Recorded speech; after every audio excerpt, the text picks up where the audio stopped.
दोस्तों इस वीडियो में मैं आपको लॉन्ग जंप करने के 4 अद्भुत तरीकों के बारे में बताऊंगा और 6 ऐसे एक्सरसाइज के बारे में बताऊंगा जिससे आपका लॉन्ग जंप में काफी इंप्रूवमेंट आएगा। चाहे आप बॉय हो या फिर गर्ल, आप दोनों के लिए ये वीडियो सुटेबल है। देखिए, लॉन्ग जंप में आपको केवल 2 बातों का ध्यान रखना होता है। सबसे पहले टेकअप और दूसरा लैंडिंग। अगर आप इन दोनों बातों को समझ गए और कुछ तरीकों को जान गए जो कि मैं आपको अभी आगे वीडियो में बताऊंगा, तो आप बड़े ही आसानी से लॉन्ग जंप कर पाओगे और एक लंबी लॉन्ग जंप कर पाओगे। देखिए, किसी भी गवर्नमेंट जॉब या किसी भी डिफेंस सर्विस में जो लॉन्ग जंप की ज्यादा से ज्यादा रिक्वायरमेंट होती है, यानी कि जरूरत होती है, वह लड़कों के लिए 12 फीट और लड़कियों के लिए 9 फीट होती है। देखिए, लॉन्ग जंप करने के कई सारे टेक्निक्स होते हैं, लेकिन आज मैं आपको लॉन्ग जंप करने का जो सबसे आसान टेक्निक है उसके बारे में बताऊंगा।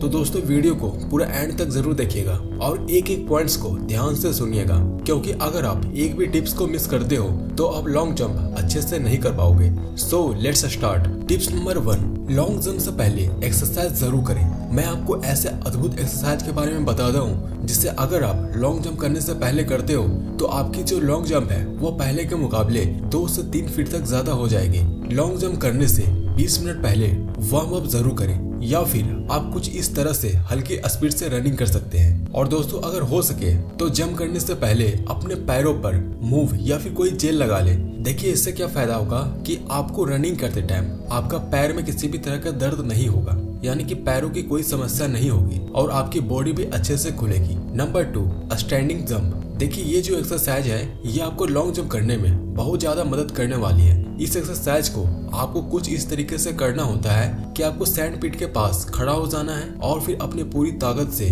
आगे की ओर सैंड में जंप करना है, जैसा कि आप इस वीडियो में देख सकते हो। तो ये जो एक्सरसाइज है ये आपको लैंडिंग के वक्त बहुत ज्यादा मदद करती है और साथ ही साथ आपकी जंपिंग को भी बढ़ाती है। Number 3, jump squat. इस एक्सरसाइज को आपको कुछ इस तरीके से करना होता है कि आपको अपने दोनों हाथों को पहले फोल्ड करनी है, यानी कि उसे मोड़नी है, और फिर अपनी पैरों की मदद से जितना ऊंचा हो सके उतना अधिक आपको जंप करनी है। तो दोस्तों, ये जो एक्सरसाइज है ये आपको टेकअप के वक्त एक हाई प्रेशर के साथ आगे ले जाने में मदद करेगी और जिससे आपका लॉन्ग जंप कुछ इंचेस बढ़ जाएगी। टिप्स नंबर 4, ये स्किप्स। देखिए, इस एक्सरसाइज में आपको ज्यादा कुछ नहीं करना होता है, बस आपको एक जगह पर खड़ा होना है और अपने नी को, यानी कि अपने घुटनों को जितना ज्यादा ऊपर उठा सके उतना उठाते हुए आपको एक ही जगह पर रनिंग करनी होती है। Number 5, truck jump. Truck jump exercise में आपको कुछ इस तरीके से करना होता है कि आपको अपने नी को बाहर करते हुए अपने पैरों को अंदर की ओर करते हुए ऊपर की ओर जितना हो सके उतना जंप करना है। तो ये जो एक्सरसाइज है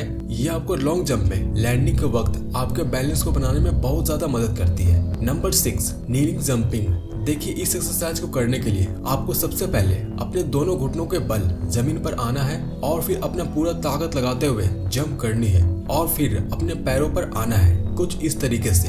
तो दोस्तों, ये जो एक्सरसाइज है ये आपको लॉन्ग जंप में बहुत ज्यादा मदद करेगी, इसलिए जब भी लॉन्ग जंप करें उससे कुछ मिनट पहले ही इन एक्सरसाइज को एक बार जरूर कर ले। तो अब हम लोग बात करते हैं टिप्स नंबर 2 की। तो दोस्तों, अब हम लोग बात करते हैं लॉन्ग जंप करने का सबसे आसान तरीके के बारे में, जिसे कहते हैं आर्च टेक्निक। देखिए, इस टेक्निक में आपको करना ये होता है कि आप जैसे ही टेकअप बोर्ड से जंप करते हैं तो आपको अपने हाथ और पैर दोनों को आगे की ओर कुछ इस तरह से सीधा कर देना है और फिर अपने हिप्स को और फिर लास्ट में अपने हाथों को आगे की ओर करते हुए गिरना है। तो ऐसा करने पर आपके शरीर का जो पार्ट सबसे पहले लैंड यानी कि जमीन से टच होगा, वहीं से आपकी लैंडिंग की नाप ली जाएगी। इसलिए जितना हो सके अपने हाथों का सपोर्ट लेते हुए आगे की ओर गिरने की कोशिश करें। टिप्स नंबर 3, कभी भी लॉन्ग जंप करते वक्त अपने रनिंग पाथ पर लंबी लंबी कदम लेके ना दौड़े, क्योंकि अगर आप ऐसा करते हो तो आप बहुत ज्यादा लॉन्ग जंप नहीं कर पाओगे।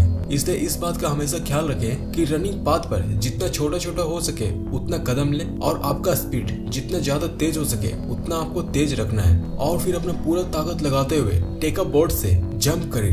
नंबर 4, लॉन्ग जंप लगाते वक्त हमेशा अपने नजर और गर्दन को सीधा रखें। देखिए, आपको कभी भी टेकअप को देखते हुए रनिंग नहीं करनी है, क्योंकि अगर आप ऐसा करते हो तो आप अपने फुल पोटेंशियल यानी कि क्षमता के साथ दौड़ नहीं सकते हो और जिस चलते आपका जंप भी छोटा होगा। इसलिए ध्यान रखें कि एक ही बार टेकअप बोर्ड को देखते हुए अंदाजा लगा ले कि आपको वहां से जंप करनी है और फिर अपनी नजर को सीधा रखते हुए पूरी ताकत से रनिंग करना है और जंप करना है। और दोस्तों, यहाँ आपको एक बात याद रखना है या फिर ध्यान देना है कि आपको ज्यादा हाई जंप नहीं करनी है। अपने जंप को मीडियम रखें और कोशिश करें कि अपने बॉडी को जितना ज्यादा हो सके आगे की ओर पुश करें, यानी कि अपने शरीर की सारी फोर्स को आगे की तरफ लगा दे।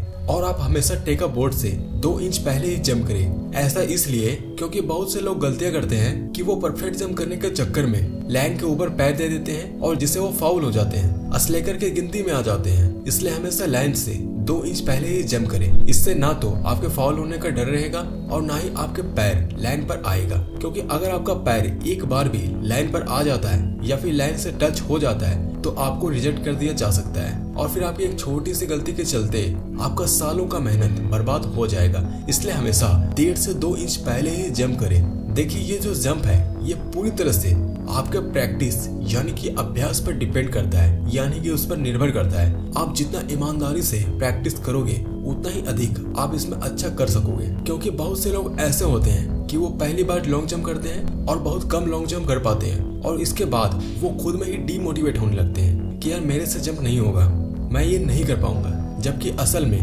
कारण कुछ और ही होता है। तो दोस्तों, आपको ये वीडियो कैसी लगी नीचे कमेंट्स करके जरूर बताना। इस वीडियो के डिस्क्रिप्शन बॉक्स को विजिट करना ना भूलें। And thanks for watching this video.